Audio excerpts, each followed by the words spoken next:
ខ្ញុំមកបង្ហាញពីលទ្ធផលកូនបដូបដែលខាងអង្គការកាមេរ៉ាឲ្យមកលោកតាត្រាតឹងភូនវាណាឥឡូវវាអស់ហើយបងប្អូនចាប់ទៅបានតែ4 10បដូបគឺគាត់ពុលដូមដូចជាឲ្យស្មៅស៊ីដែរវាមិនស្គាល់ប្រភពបាលាស់ណាងាប់អស់បាទឥឡូវខ្ញុំឲ្យគាត់ចាប់លីងហូបអស់ទៅហើយខ្ញុំនឹងឲ្យពងពូជថ្មីឲ្យគាត់ទៀតបាទលើនេះគាត់កំពុងតែសម្អាតត្រង់ស្អាតហើយខ្ញុំក៏គាត់សម្អាតទីធ្លាជំវិញហើយនឹងធ្វើបទដ្ឋានបច្ចេកទេសថ្មីឲ្យគាត់បង្ហាញបាទហើយខ្ញុំធ្វើដើម្បីជួយគាត់ដើម្បីឲ្យមានចំណូលជួលគាត់សម្រាប់គ្រប់គ្រងគ្រួសារបាទហើយនេះជា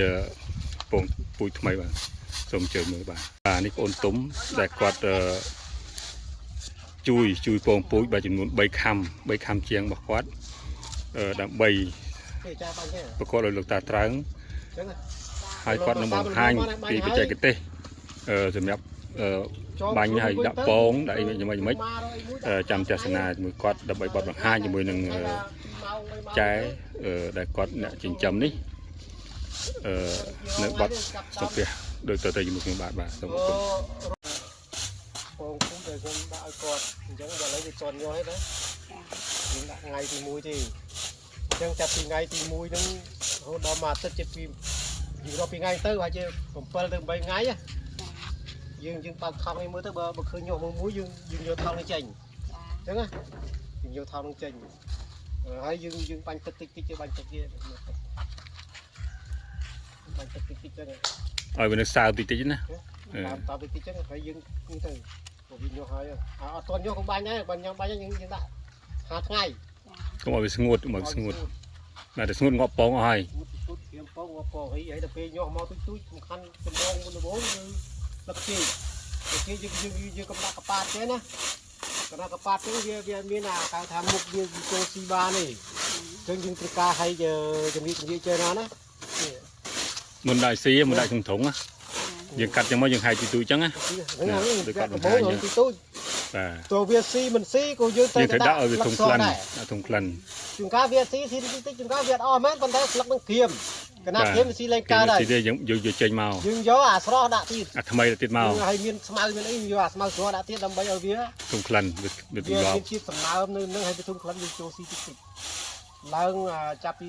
3ថ្ងៃទៅ5ថ្ងៃក្រោយមកវាចាប់ដើមចេះស៊ីហើយចេះស៊ីខ្លាំងយើងដាក់ទៅឃើញតែស៊ីហើយដូចបងនោះគាត់នេះគាត់ដាក់ចាំបងប្អូនគាត់ឲ្យមកអានេះនឹងឃើញឡើងស្ងួតហើយតែខ្ញុំថាអត់មកមាននេះតែកុំឲ្យស្ងួតចានឹងតែស្ងួតខូចហើយនឹងខូចពងហើយវាអត់ញ៉ាំឲ្យសើមហើយគេឲ្យដាក់50ថ្ងៃដើម្បីឲ្យមានកម្ដៅវាហើយបើដូចយើងប្រហប់វាអញ្ចឹងកណ្ដាស់ក្តៅទៅវាឆាប់អានេះរីកពងក្នុងនោះបាទឥឡូវប្រាប់គាត់ចេះបត់បង្ហាញពីយើងយកអាធុងថ្មិចថ្ងៃដំបូងថ្មិចហ្នឹងហើយធុងពូជណាព្រលឹមឡើងយើងមិនយកចេញពីក្នុងធុងនោះណាបាទក្នុងធុងនេះយកចេញក្នុងធុងនេះបាទយកមកដាក់50ថ្ងៃវាតែហ្នឹងមកមិនដាក់ឆ្ងាយហ្នឹងណាហាលរយៈពេល3ម៉ោងទៅបាទ3ម៉ោងប៉ុន្តែយើងដាក់ក្នុងថងនេះមិនមែននេះដាក់ក្នុងថងនេះឥឡូវដាក់ចូលថងប្រាប់គាត់ដាក់ចូលថងយកលើដំបូងហ្នឹងយើងដាក់ថងណាបាទដំបូងដាក់ចូលថងចេះយើងញាស់ណាបាទអាហ្នឹងយើងចេះមួយប្រាប់អស់បើគាត់ដឹងកុំឲ្យតាគាត់លើកឲ្យតាលើកខ្លាចគីឡូវាខូចពូជត្រឡប់ឡើងដូចមុនទេណាចំណាមើលអាណាក្បាលណាកតុយណាបាតណានេះគីឡូត្រឡប់ទៀតត្រឡប់នេះដាក់ត្រឡប់វាខុសហើយហ្នឹងយើងចងកបូជទៅបាទយើងមើលធ្វើអញ្ចឹងហ្នឹងនេះបាទចេញយើងចងមកជាប់ហ្នឹងទៅចងមកល្មមអ្នកឯងចេះលួចប្រហើបមើលរាល់ថ្ងៃណាពេលដាក់ថ្ងៃចូលថ្ងៃអញ្ចឹងដល់ពេលអ្នកឯងយកចូលដាក់ធុងនោះវិញណាយកចូលធុងវិញយកអាធុងនោះណាដល់ពេលលើដាក់ធុងវិញចាំស្រាយមាត់ប្រហើបវាមើលយល់ទេបាទប្រហើបមើលបើសិនវាញាស់ហើយអ្នកឯងមិនយកចេញមក50ថ្ងៃទៀតទេដកធុងដកអីអាតង់ចេញហ្មងដកថងចេញហ្មងឲ្យវានៅតែក្នុងនៅតែស្រោមបានណាឲ្យវានៅតែនេះនៅអាឡាំងនឹងជាមួយនេះបានយកអាស្រោមរបស់ក្រៅចេញយល់ទេហ្នឹងហើយពីថ្ងៃទី1ហ្នឹងហើយអានេះយើងលបាផលលបាពីថ្ងៃទី1ថ្ងៃទី7ហ្នឹងហើយលំឡើងយើងបាញ់ទឹកតិចណា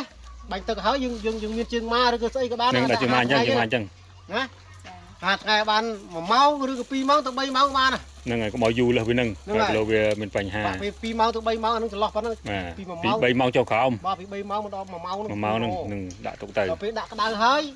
dương vô ta đặt không nung bên tới bạch bánh ta cái tiền là nghi cho bông chứ không ឥឡូវល្អចេះចោះពេលព្រលឹមឡើងណាព្រលឹមឡើងនឹងឯងស្រាយមាត់វាហើយផ្សើមទឹកបន្តិចមកបន្តិចណាហើយយកមកដាក់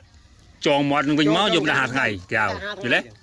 យកដាក់ហាត់ថ្ងៃអញ្ចឹងដាក់ហាត់ថ្ងៃអញ្ចឹងរយៈពេលបានប្រហែលជា2ម៉ោងយ៉ាងយូរថា2ម៉ោងចុះ2ម៉ោងជាងតិចនឹងឯងលើកយកដាក់ក្នុងធុងវិញអញ្ចឹងរយៈពេលបាន5ថ្ងៃនឹងឯងស្រែមាត់មើលបើសិនមានញាស់មួយហើយនឹងឯងមិនបាច់យកដាក់ហាទៀតទេអាហ្នឹងណាយកថងនេះចេញដាក់ក្នុងមកដាក់ក្នុងចាំយកថងជាងគីឡូកុំដប់រត់ចេញយើងដឹងថាយើងស្រ័យរងថ្ងៃដែរហ្នឹងហើយយើងស្រ័យដឹងហើយយើងលុបរាល់ថ្ងៃចាប់ពីប៉ុន្តែកុំស្រ័យក្រៅណាតែស្រ័យក្រៅខូចហើយណាចាប់ពីថ្ងៃហ្នឹងចាប់ពី8ថ្ងៃឡើងទៅមានន័យទីវាអាពងវាបើកភ្នែកខ្លះហើយអញ្ចឹងជាការព្រឹកអត់ញាស់ទេវាញាស់ពេលថ្ងៃជាការញាស់ពេលថ្ងៃក្តៅអញ្ចឹងកាលធ្វើថ្ងៃក្តៅវាញាស់ហើយហ្នឹងទៅរហូតដល់8ថ្ងៃអានេះឈប់ចងមិនបាច់ចងទេជួនកាលយើងឥឡូវតែដើរយើងអត់ដឹងអានេះវាញាស់ញាស់ទៅអាណានៅឃ្លុំអញ្ចឹងវាហប់ក្តៅយើងអាចងាប់កដោបក្រៅងាប់វាញាស់ហើយពី8ថ្ងៃចាប់ដើមញាស់ហើយញាស់រហូតចាប់ដើម10ថ្ងៃញាស់ខ្លាំង10ថ្ងៃញាស់ខ្លាំងញាស់10ថ្ងៃប្រហែល10ថ្ងៃ2 10ថ្ងៃក្នុងរយៈពី10ថ្ងៃ2 10ថ្ងៃ3 10ថ្ងៃគឺញាស់ខ្លាំងហ្មងហ្នឹងហើយនោះទុំបង្ហាញអានេះអគាត់មកយកដល់ពេលនេះចុងហើយដាក់ក្នុងនោះយើងយកដាក់ចូលក្នុងយើងដាក់អាហ្នឹងចឹងហ្នឹងហើយបោះទៅដាក់កងអីដាក់កងដូចមុនហ្នឹងនោះអាឈើនោះដាក់ពី3ចោលទៅហ្នឹងហើយមួយដាក់ស្នេះពេកនោះទៅវារត់ស្មាប៉ាសនាស៊ីក្នុងដាក់ពីធាងដាក់កន្លែងណាថ្ងៃវាទៅចុះកន្លែងថ្ងៃតែហ្នឹងកម្ដៅវាអានេះព្រលឹមឡើងគ្របទៅថ្ងៃយើងបើកចេញមកហ្នឹងកុំឲ្យវានេះអានេះវានេះអាតង់ហ្នឹងណាដល់ពេលថ្ងៃយើងបើវាចូលឲ្យវាសាំយកថ្ងៃទៅនឹងអត់អីទេមិនពីខ្លាយក្តៅខូចងាប់កដោងអីទេប៉ុន្តែនេះប្រយ័ត្ននេះតិចប្រយ័ត្ននឹងដុតភ្លើងណាកុំឲ្យអ៊ំគាត់ដុតភ្លើងយល់ទេតែដុតភ្លើងមកវាប៉ះពាល់កដោបហ្នឹងគឺងាប់ហើយហ្នឹងអញ្ចឹងយើងហាមមកហើយហ្នឹងហើយទៅទម្លាក់ហ្នឹងនឹងមានជុះយើងទៅទម្លាក់ហ្នឹងដាក់ចុះហើយវាភ្លៀងវាអីយើងត្រូវទម្លាក់ឲ្យកុំឲ្យវានេះបើថាមានភ្លៀងទេយើងបើកចំហអញ្ចឹងដើម្បីឲ្យវាចូលពលឺឲ្យមានថ្ងៃគ្រប់គ្រាន់នឹងត្រូវការថ្ងៃហ្នឹងហើយថ្ងៃក្តៅកាលណាល្អកាលនោះញាស់តែមិនលុបសុខភាពវាល្អនេះវាងាប់អញ្ចឹង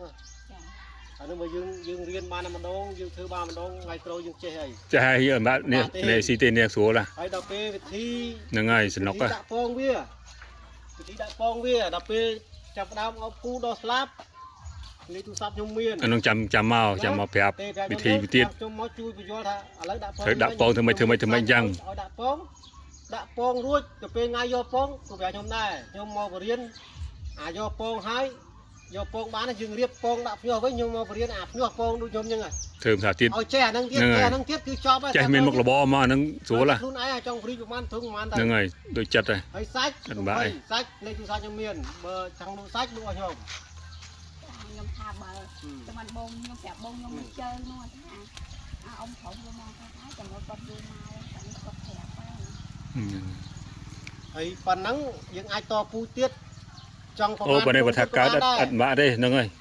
ហើយបងប្អូនចង់ចាំទៀតយកពូជពីហ្នឹងទៅត្រឹមយកពូជត្រឹម1គីឡូពូជអីឥតពិបាកយកទេពង3ខាំជាងហ្នឹង